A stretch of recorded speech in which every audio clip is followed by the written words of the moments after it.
There's a line every military officer is taught never to cross. You can bend the rules. You can interpret orders creatively. But you never ignore a direct command from your superiors. Never. Unless you're Captain Frederick Julian Becton on April 16, 1945, and you've just decided that saving your men is worth ending your career. Listen, if you want to understand the exact moment when human courage defeats military logic, you need to hit that subscribe button right now. Because what happened on the USS Laffey wasn't just a battle. It wasn't just another footnote in World War II history. This was 90 minutes of pure, unfiltered hell, where one man's insubordination became the difference between 230 men going home to their families, or 230 bodies floating in the Pacific. I want you to imagine something with me. You're standing on the bridge of a destroyer, not just any destroyer, a ship that's been designated as bait, expendable, a sacrifice. And for the last hour, you've been hit by kamikaze after kamikaze. 6 suicide planes have torn through your ship like paper. 4 500-pound bombs have detonated inside your hull. The stern, the entire back third of your ship, is gone. Just gone. Your rudder is jammed. You're sailing in a giant, helpless circle. The midsection of your ship is a roaring inferno of aviation fuel, melting steel and burning bodies. Men are screaming. The heat is so intense that the paint on the hull is bubbling and peeling off like burned skin. And then, through the smoke and chaos, your radio crackles to life. It's the admirals, the brass, the men sitting safely miles away with binoculars, watching your ship disintegrate on the horizon. To them, the math is simple. The ship is lost. You're done. The order comes through, cold and final. Prepare to abandon ship. Save what's left of your crew. Standard procedure, logical, reasonable, the right call by every military standard. But Captain Becton looks at his men. He looks at the gunners still firing at the sky. He looks at the damage control teams crawling through smoke-filled compartments. And he makes a decision that should have ended his career, that should have gotten him court-martialed, that by all accounts was insane. He refuses. He ignores the order. He stays. This is the story of the most decorated ship in kamikaze history. The ship the Japanese couldn't sink. The ship that absorbed more punishment than any vessel in the U.S. Navy and lived to tell about it. This is the story of the USS Laffey, the ship they called the ship that would not die. And it all came down to one captain's refusal to quit. Let me take you back 6 months before that day. Let me show you how Captain Becton became the man who would refuse to die. Frederick Julian Becton wasn't some rookie captain. He wasn't a desk officer who'd never seen combat. This man had already lost a ship. November 13th, 1943. Becton was executive officer aboard the first USS Laffey, same name, different ship, during the naval battle of Guadalcanal. That night, the Laffey went toe-to-toe with Japanese destroyers in one of the most vicious naval knife fights of the war. They got so close to the enemy that they were firing at point-blank range. The Laffey didn't just fight, she charged, straight into the Japanese formation, and she paid for it. A torpedo struck her stern, then another. The ship went down in minutes. Becton spent hours in the oil-covered water, watching men drown, watching sharks circle, wondering if he'd see the sunrise. 65 men didn't make it out, but Becton did. Most officers would have been traumatized, would have requested shore duty, would have done anything to avoid going back to sea. Not Becton. When the Navy built a new destroyer and named her USS Laffey in honor of the ship that went down, Becton specifically requested to command her. He wanted to honor the men who died. He wanted to finish what they started. So in February 1944, Captain Frederick Becton took command of the second USS Laffey, and he made a promise to himself. This ship would never go down on his watch. Ever. By April 1945, the war in the Pacific had reached its bloodiest phase. The Americans were invading Okinawa, the last stepping stone before Japan itself. And the Japanese knew it. They knew this was their last chance to stop the American advance. So they unleashed their most terrifying weapon, Operation Kikusui, the floating chrysanthemum attacks, mass kamikaze raids. Hundreds of pilots, many of them teenagers who'd barely learned to fly, loaded into planes packed with explosives and given one mission: die for the Emperor. Take an American ship with you. The U.S. fleet had a problem. How do you stop an enemy that wants to die? How does you defend against a weapon that doesn't care about survival? The answer was the radar picket stations. Early warning posts positioned 50 to 100 miles ahead of the main fleet. Small destroyers sent out to the perimeter with one job: see the kamikazes coming and sound the alarm. Give the carriers and battleships time to scramble fighters and prepare defenses. In naval slang, they called it the suicide seat, because you weren't just the first line of defense. You were the only target the Japanese saw. Every kamikaze pilot flying toward Okinawa would spot you first, and they'd come for you with everything they had. Radar Picket Station No. 1 was the worst of them all, the furthest out, the most exposed, the most dangerous posting in the entire Pacific Fleet. On April 15, 1945, the USS Laffey was ordered to take up station there. Becton gathered his officers that evening. He didn't sugarcoat it. "Gentlemen," he said, "tomorrow we're going to be in the hottest spot in the Pacific. The Japanese know where we'll be, and they're going to throw everything they have at us. Some of us may not make it, but we have a job to do, and by God, we're going to do it." That night, some men wrote letters home. Others played cards. A few just stared at the horizon, wondering if they'd see another sunset. At dawn on April 16th, the Laffey took her position, alone, exposed, waiting. The Japanese were coming. At 8:27 a.m., the radar operator's voice cracked over the intercom. "Bridge, combat. We have multiple bogies inbound. Bearing 320. Range. Oh God, they're everywhere. The screen is white." Becton grabbed the shipwide microphone. His voice was steady, calm. "All hands, this is the captain. Here they come. Gun crews to your stations. Damage control teams stand ready. This is what we trained for. Let's show these bastards what Americans are made of." The sky turned black, not with clouds, with planes. 50, 60, maybe more Japanese aircraft diving out of the sun. Zeros, Vals, Judies. Every type of plane the Japanese had, all of them pointed at one target, the Laffey. The 5-inch guns opened up first. Boom, boom, boom. Massive shells arcing into the sky, trying to create a wall of explosions the Japanese couldn't fly through. Then the 40mm quad mounts joined in, their distinctive thump, thump, thump, thump, creating a rhythm of death. Finally, the 20mm cannons, smaller, faster, desperate. The noise was indescribable. It wasn't just loud. It was a physical force that hit you in the chest, that made your bones vibrate, that drowned out thought itself. The first kamikaze came screaming in from the stern. The gunners tracked him, firing, firing, firing, and they hit him. The Zero exploded 100 feet from the ship, close enough that the heat blast singed the faces of men on deck. But the debris kept coming. Chunks of engine, pieces of the pilot, a wing section. All of it slammed into the fantail like shrapnel from a grenade. "First blood to us!" someone shouted. It was the last moment of optimism anyone would have.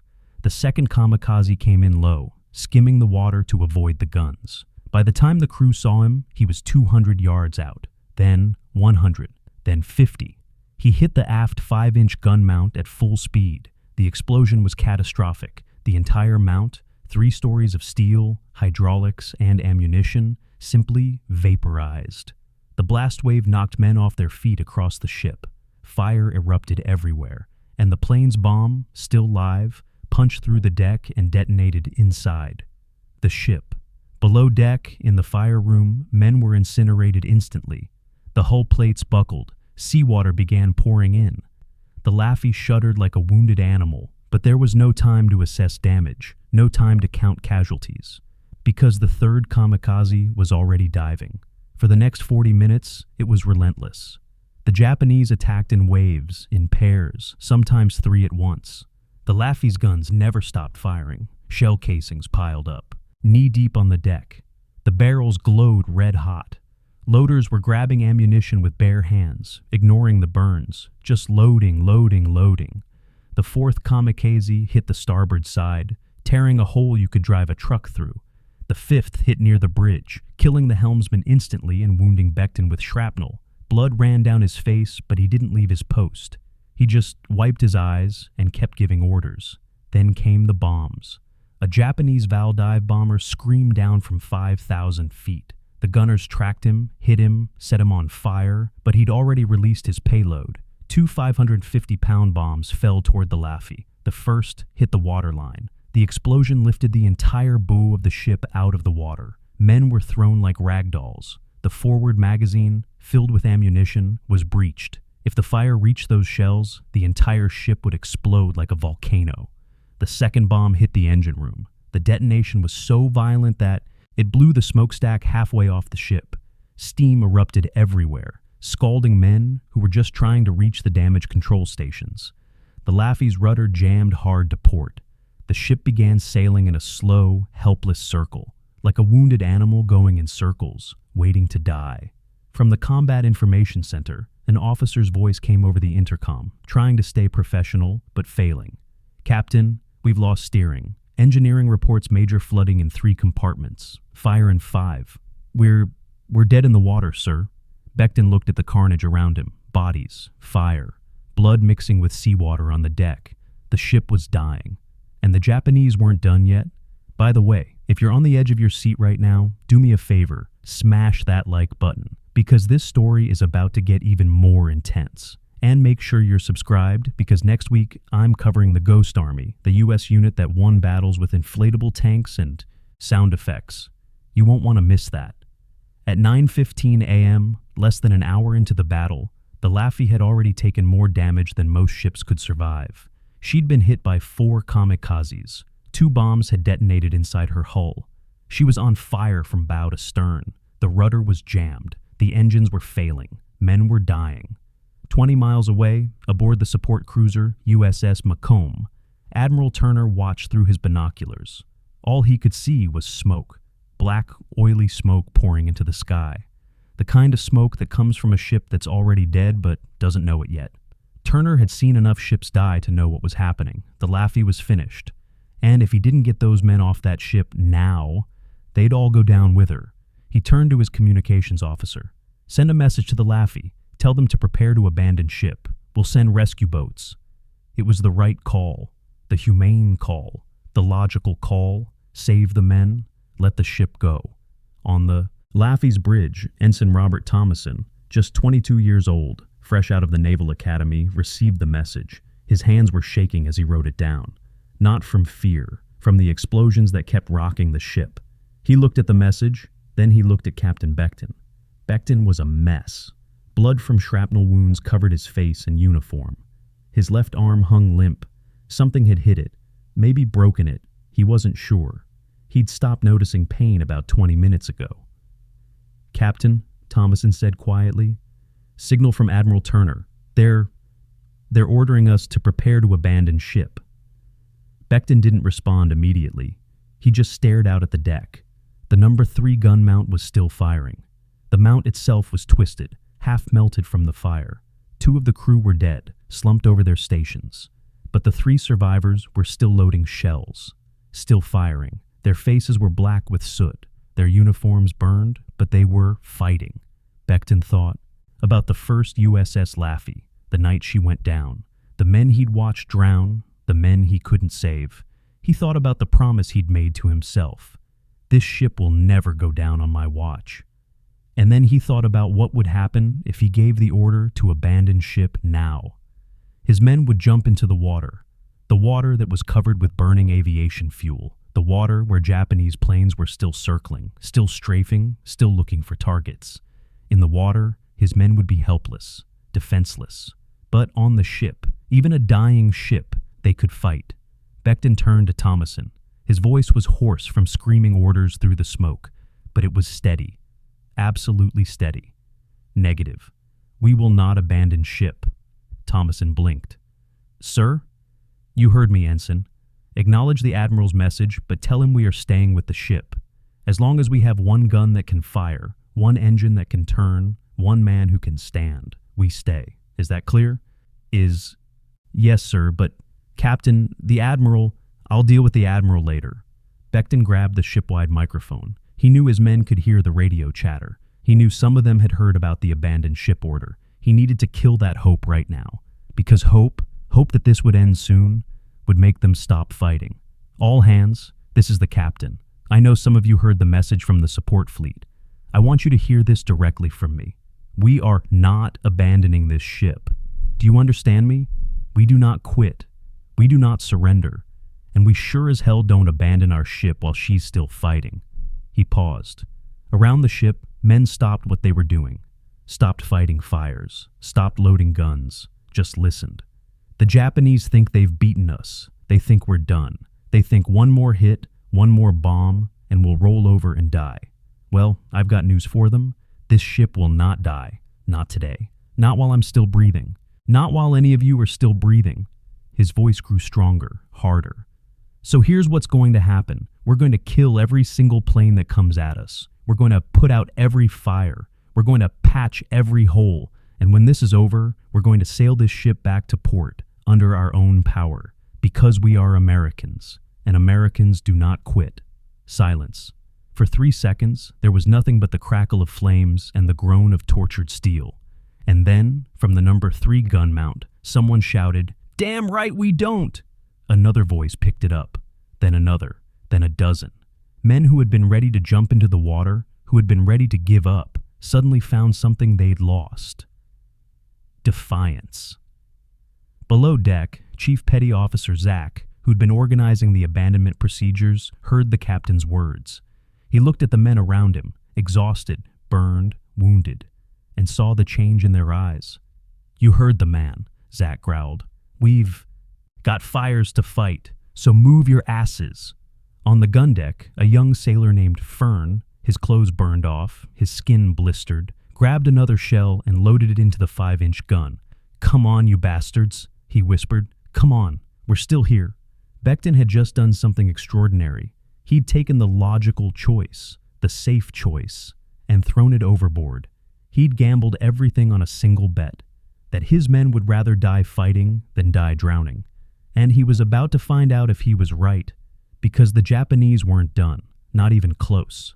At 9:30 a.m., the 5th Kamikaze came in. This wasn't some rookie pilot. This was someone who knew what he was doing. He came in from the port side, low and fast, using the smoke from the burning ship as cover. By the time the gunners saw him, he was already committed. The 40mm guns opened up. Tracers ripped through the air. They hit him. Pieces of the Zero's wing tore off, but he kept coming. He hit the Laffey at the waterline, right where the previous bomb had already blown a hole. The explosion was massive. It blew a section of hull plating outward, creating a gap the size of a garage door. Seawater flooded in. Below deck, the damage control teams didn't wait for orders. They just moved. Chief Zach and his men grabbed wooden beams, mattresses, anything they could shove into the breach. They weren't trying to fix it. That was impossible. They were just trying to slow the flooding enough to keep the ship afloat for 5 more minutes. Then, 5 minutes after that. "Plug it! Plug it!" Zach screamed. A sailor next to him was swept away by the rush of water. Just gone. Zach didn't have time to mourn. He grabbed another beam and kept working. On deck, the 6th Kamikaze dove from directly overhead. The gunners couldn't depress their weapons low enough. They were screaming in frustration, swinging the guns as low as they'd go. But it wasn't enough. The Zero slammed into the forward superstructure, right next to the bridge where Becton was standing. The impact threw him across the bridge. The explosion blew out every window. Shrapnel tore through the space like invisible blades. When the smoke cleared, half the bridge crew was dead. The radio operator was slumped over his console, still wearing his headset. The navigation officer was on the floor, not moving. Becton pulled himself up. His ears were ringing so badly he couldn't hear. Blood was running into his eyes again. His left arm definitely wasn't working anymore, but he could still see. And what he saw was his executive officer, Lieutenant Commander Frank Manson, staring at him with absolute horror. Becton read his lips. "Captain, we have to abandon..." Becton grabbed Manson by the collar and pulled him close. He screamed directly into his ear, loud enough to be heard over the ringing. "We do not quit." Manson looked at him for a long moment. Then, incredibly, he smiled. A bloody, exhausted, half-insane smile. Aye, Captain." The 7th, 8th, and 9th attacks came almost simultaneously. 2 more kamikazes and another dive bomber. It was chaos. Pure chaos. 1 kamikaze hit the number 2 gun mount. The mount commander, Lieutenant Watson, saw it coming, but couldn't get the gun around fast enough. The Zero hit at a 45-degree angle, tearing through the mount and exploding inside. Watson and 4 of his men died instantly. But somehow, impossibly, the gun itself was still functional. A young seaman named Mike pulled Watson's body out of the seat, sat down, and started firing again. His hands were shaking so badly he could barely work the controls, but he fired. Another kamikaze came in from the stern. It was already on fire. The gunners had hit it 500 yards out, but the pilot aimed it like a missile. He hit the already destroyed aft section. The explosion blew what was left of the stern completely off the ship. The Laffey was now missing the entire back third of her structure. She should have sunk. Immediately. The ocean should have poured in and dragged her down in minutes. But she didn't sink. Something, whether it was the watertight compartments, the desperate work of the damage control teams, or just sheer luck, kept her afloat. On the gun deck, ammunition was running low. Loaders were scrounging through debris, looking for any shells that weren't damaged. They found some that had been partially burned in a fire. Technically, they were unstable. Technically, loading them could cause the gun to explode. They loaded them anyway. "If we're going down," one gunner said, "we're taking those bastards with us." By 9:47 a.m., the Laffey had been in continuous combat for 80 minutes. She'd been hit by 6 kamikazes and 4 bombs. She'd shot down 9 enemy aircraft.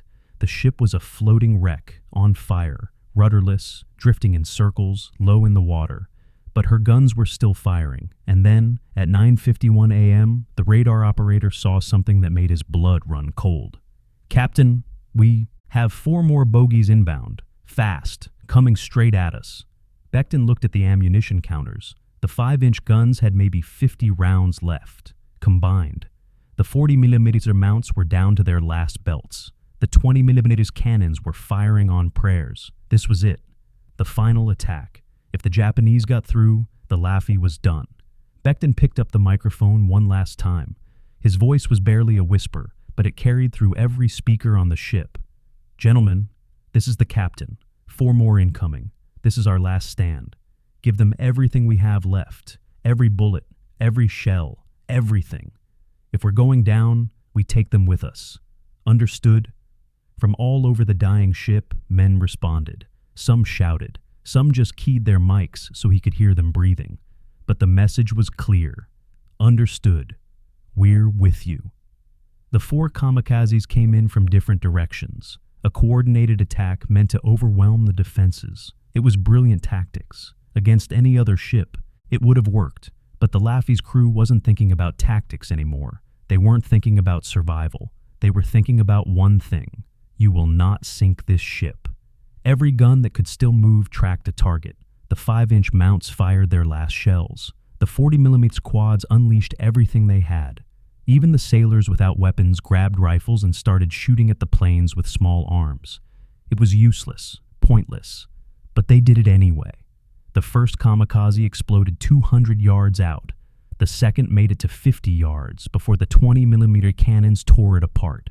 The third actually hit the ship, but its bomb was a dud. It skipped off the deck and splashed into the ocean without exploding. The 4th kamikaze, the last one, came in from the port side. He was already trailing smoke. Someone had hit him. But he was committed. The gunners tracked him, firing, but their ammunition was gone. Just empty. Nothing left. The kamikaze was going to hit. Everyone knew it. And then, from 500 yards away, a burst of tracers ripped through the air and tore the Japanese plane apart. It disintegrated mid-flight, pieces raining into the ocean. It wasn't the Laffey. It was a formation of American F-4U Corsairs that had just arrived on scene. The cavalry, finally. The Corsairs circled the Laffey, chasing off the remaining Japanese planes. The sky, which had been full of enemies for 90 minutes straight, was suddenly clear. On the Laffey's bridge, someone said quietly, Is it over?" Becton looked at his ship, at the fires, at the bodies, at the men who were still standing, still at their posts, still ready to fight. "Yes," he said, "it's over." And then, for the first time in 90 minutes, the guns fell silent. When the smoke finally cleared, the USS Laffey looked like she'd been through the apocalypse. Because she had. 32 men were dead, 71 were wounded, many critically. The ship was missing her stern, her rudder was jammed, 5 of her. 6 gun mounts were destroyed or damaged, and she had more holes than Swiss cheese. She was low in the water, on fire in a dozen places, and drifting in circles. By every measure, she should have been at the bottom of the ocean. But she wasn't. When the support ships arrived to help, the sailors couldn't believe what they were seeing. One officer from the USS Macomb would later write, "We approached expecting to find a funeral pyre. Instead, we found men still at their stations, still ready to fight. It was the most incredible display of courage I've ever witnessed." The damage control teams had done the impossible. They'd plugged holes with mattresses, furniture, their own clothes, anything they could find. They'd fought fires with nothing but buckets when the pumps failed. They'd worked in compartments filled with scalding steam, in darkness, knowing that one wrong move could flood the entire section, and they'd kept the Laffey afloat. Becton refused medical attention until every wounded man had been treated. He stood on the bridge, watching as stretcher after stretcher carried his men to the rescue ships. Each one felt like a personal failure. Each one reminded him of the first USS Laffey, of the men he couldn't save. But this time, he'd saved 230 of them. 230 men who would go home, who would see their families, who would live. Admiral Turner came aboard personally to assess the damage.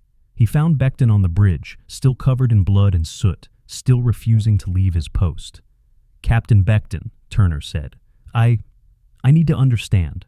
Why didn't you abandon ship when ordered?" Becton looked at him. His eyes were exhausted, hollow, but his voice was firm. "Admiral, I looked at my men and I realized something. If we abandoned ship, we'd be in the water, helpless, targets. On the ship, we could fight. We had a chance, and as long as we had a chance, I couldn't order them to give up." Turner nodded slowly. "You disobeyed a direct order." "Yes, sir, I did. You risked your entire crew." "I risked them to save them, sir." Turner looked at the wreckage around him, at the men who were still working to save the ship, at the empty shell casings piled everywhere, evidence of the desperate fight they had waged. "Captain Becton," Turner said quietly, "you made the right call." Later, naval architects would examine the Laffey and determine that she'd taken more damage than any other ship in the U.S. Navy that remained afloat. She'd been hit by 6 kamikazes, 4 bombs, and withstood 22 separate attack runs. She'd shot down or damaged over 9 enemy aircraft, and she'd survived. It took 6 days to get the Laffey back to port. She couldn't steer, so they had to tow her, but she never sank. Even when a storm hit during the journey, waves that should have finished her off, the Laffey held together. The crew stayed with her the entire time. They could have transferred to other ships, gotten medical care, rested, but they refused. If the captain wouldn't abandon ship, neither would they. When the Laffey finally limped into Okinawa harbor, every ship in the fleet sounded their horns in salute. Thousands of sailors lined the rails, watching in silent respect as the ship that would not die came home. Captain Frederick Julian Becton was awarded the Navy Cross for his actions that day. But he always insisted it wasn't his medal. It belonged to his crew, to the men who stayed at their guns, to the damage control teams who saved the ship, to the 32 men who gave everything. The Laffey was repaired and returned to service. She served through the rest of the war and into the Cold War. And in 1981, she was permanently docked in Charleston, South Carolina, as a museum ship. Today, you can walk the same decks where Captain Becton made his stand. You can see the twisted steel where the kamikazes hit. You can stand in the exact spot where he refused to quit. And if you're quiet, if you really listen, you can almost hear the echo of his words. We do not abandon ship. Here's what I want you to understand. This story isn't just about one ship or one battle. It's about something deeper. It's about the moment when you're faced with impossible odds, when every rational voice is telling you to quit, when giving up is the smart thing to do, and you decide to say, "No, not today." Captain Becton didn't follow the rulebook that day. He didn't do what was logical. He did what was right. He trusted his men. He trusted his ship. And because he refused to give up, 230 families got their sons and fathers and brothers back. That's leadership. Not the kind they teach in books, but the kind that only emerges when everything is on the line. So I want to ask you, if you were Captain Becton, standing on that burning bridge, with orders to abandon ship, What would you have done? Would you have followed the safe, logical order? Or would you have stayed and fought? Let me know in the comments, because think your answer says a lot about who you are. And listen, if this story moved you, if it made you feel something, then do me a favor, hit that like button, share this video. Because stories like this need to be told. The USS Laffey deserves to be remembered, and Captain Becton's decision, his refusal to quit, deserves to inspire every generation. Make sure you're subscribed, because next week I'm covering something even more incredible. The Ghost Army, a unit of American soldiers who won battles using inflatable tanks, sound effects, and pure deception. The Germans thought they were facing an entire division. It was actually seen by 100 artists with rubber props. You will not believe this story. And if you want to go deeper into World War II history, check out the video I've linked in the description about the Red Ball Express, the all-black truck convoy that kept Patton's army supplied during the race across France. Another forgotten story that needs to be heard. Thank you for watching. Thank you for caring about history. Thank you for making sure these heroes are never forgotten. The USS Laffey still sits in Charleston Harbor. Go visit her if you can. Stand on her deck, touch the steel, and remember the day when one captain and 262 men decided that death itself wasn't enough to make them quit. We'll see you in the next chapter of Forgotten History.